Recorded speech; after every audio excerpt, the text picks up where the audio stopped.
So I started this week out with a couple of shop projects. You know, things that I've been needing to do and haven't had time for. First one was to rehandle my favorite framing hammer. I busted this thing a couple weeks back and just haven't been able to get to it. And it needed a new handle. You might notice that I used an axe handle for the hammer. Not because I needed a really long hammer to like reach those nails that are just, about 4 feet away, but because it was the only handle I had in the shop and I figured I could just cut it down after I got it on the head. Now, this hammer is not the best you can buy or anything like that, but I'm attached to it.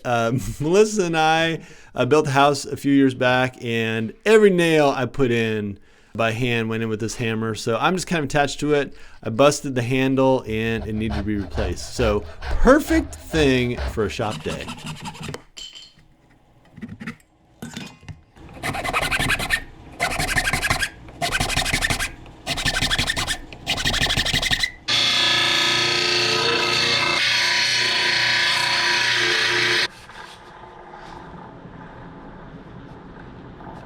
Now with that hammer put back together, I did need to do a paint job.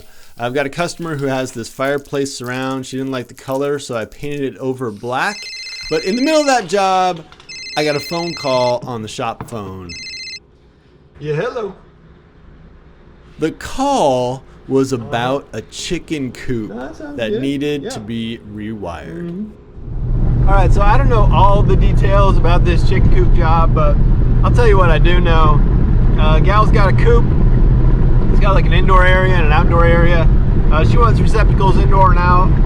She wants some lights indoor and out. And I think there's a single pole fused shutoff that's like 700 years old. So I got to replace that thing. I'm hoping, fingers crossed, that coop is all exposed framing inside. That'll make it easy. If it's got drywall or wallboard or something, it's gonna be a pain in the neck. But anyway, you'll see what the deal is. I also want to give you guys like a truck update. I'm driving around in Beast right now. The silver truck's just been having trouble. Transmission, I told you I had my guy fix that. Shortly after, transmission's been leaking like crazy, and the thing threw the flex plate on the drive shaft and left me stuck. So anyway, it's back in the shop right now. It's not pretty, but I'm trying to get it fixed up.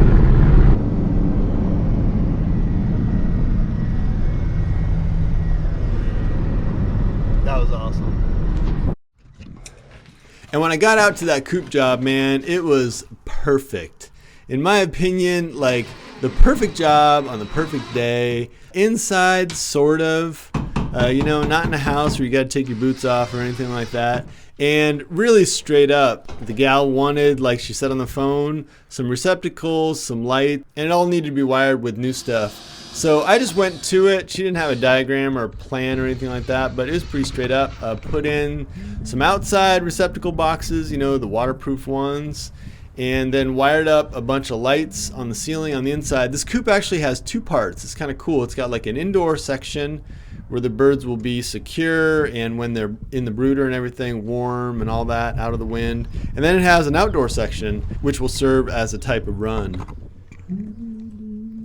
Now, I didn't finish the chicken coop wiring job this day. I only had a couple hours for it. I'm going to have to go back, and you will see that in a future episode. I got to go back, trench the line in, put the breakers in, and finish everything out. But it shouldn't take too long. I think I'll get to it next week. We got some really cold weather coming in, like, below zero stuff. There's just no way I can get through the frozen ground, so it's going to have to wait a few days to be finished up.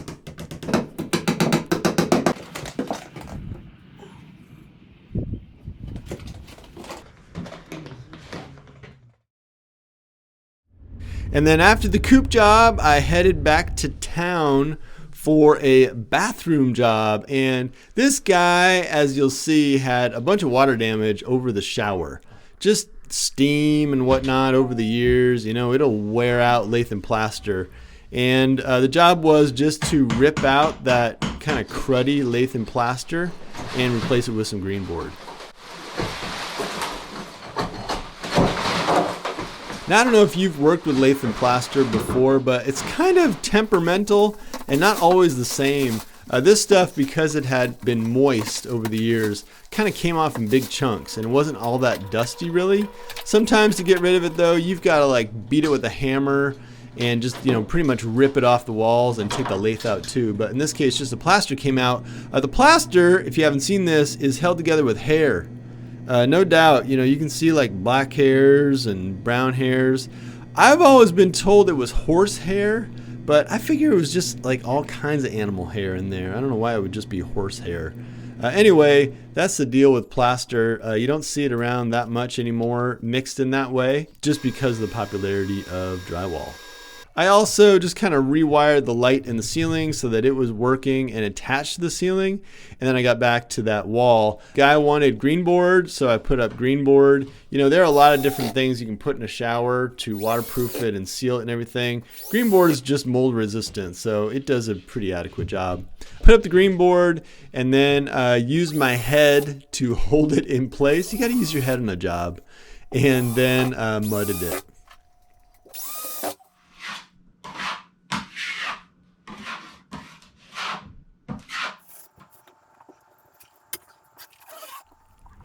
All right, the next job was country again, and you just can't even really see that much of this one, but it was kind of wild.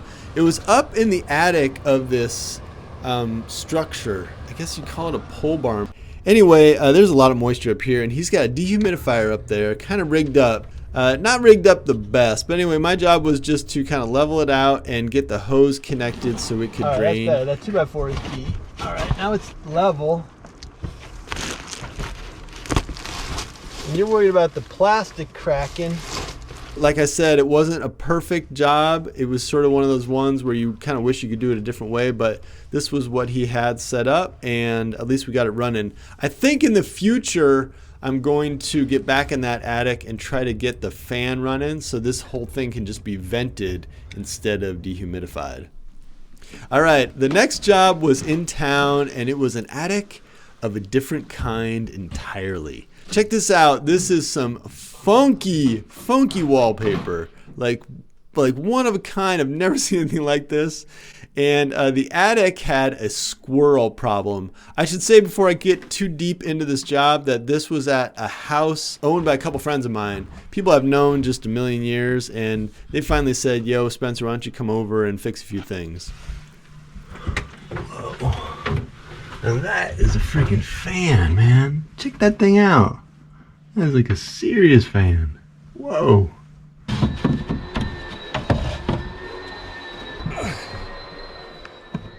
Here's the back side of this thing. This is the trap door with the rope. Goes up to a pulley. Comes down here. That's where it was broken. Chewed through by squirrels or whatever. Alright, then I sent a new line in. Somewhere in here. There it is. Got me new line. There's probably another pulley over here. Just because whoever did this was pulley happy. There we go. Alright, so the new line's got to go through a pulley in here. There we go. Through that pulley.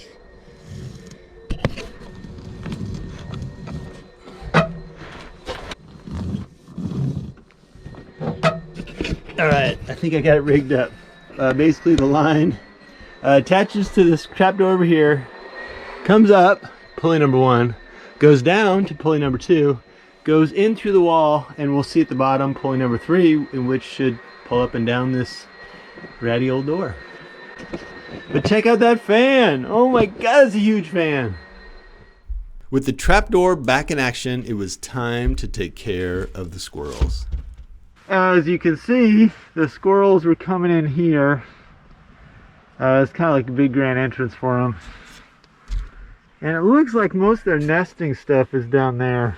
But anyway, they just took off when I came in, so I'm just going to seal it up and they won't come back. Oh, they've been going down in the walls and everything.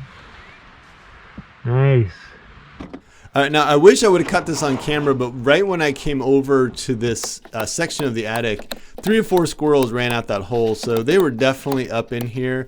And these were some good-sized squirrels. They were kind of like squirrel-opotamuses, like big boys, and they didn't really want to leave. In my experience, once you screen out squirrels, they really, really want to get back to where they were hanging out. You know, it's warm and dry and everything, so I kind of went to town on the mesh to keep them out.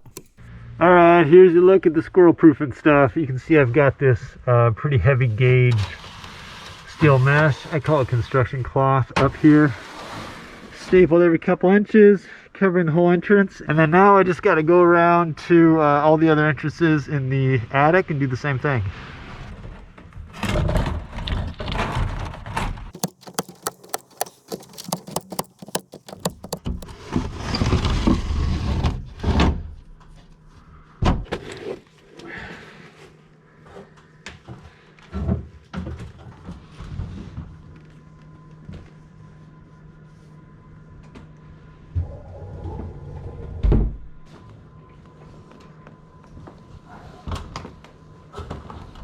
That was one heck of an attic contraption.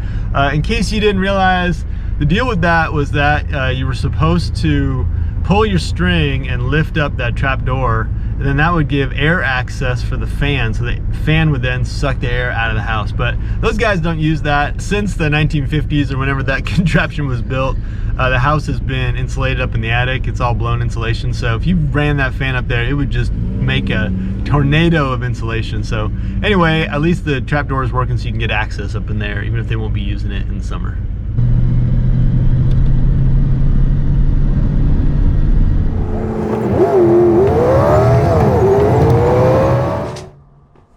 All right, and after lunch, I went back to the same house, and like I said, this is a place owned by a couple of good friends of mine, people I've known a long time, and they had asked me to do just kind of like a bunch of odd jobs all around the house. Now, as I heard it, the deal with these air vents is that they were kind of knocked off when the floor got installed, and the floor installers never put them back on right. They didn't put the trim on quite right. So anyway, I just replaced both air vents. I got new vents, cut the trim to size, and put them in.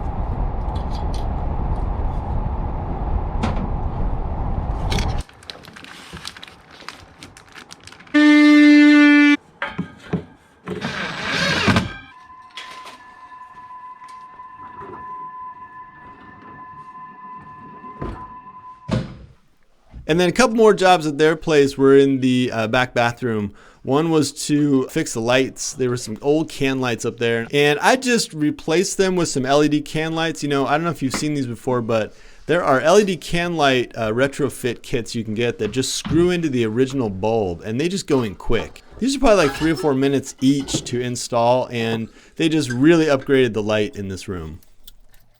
Yeah. Okay. And then with those lights tuned up, next thing at the same place was to give a little TLC to the tiled shower. Not to totally strip out the tile and redo it or anything like that, but just spend a couple hours, you know, scraping out the busted, crumbling grout, clean up the old silicone, you know, that kind of thing, and then regrout it and seal it.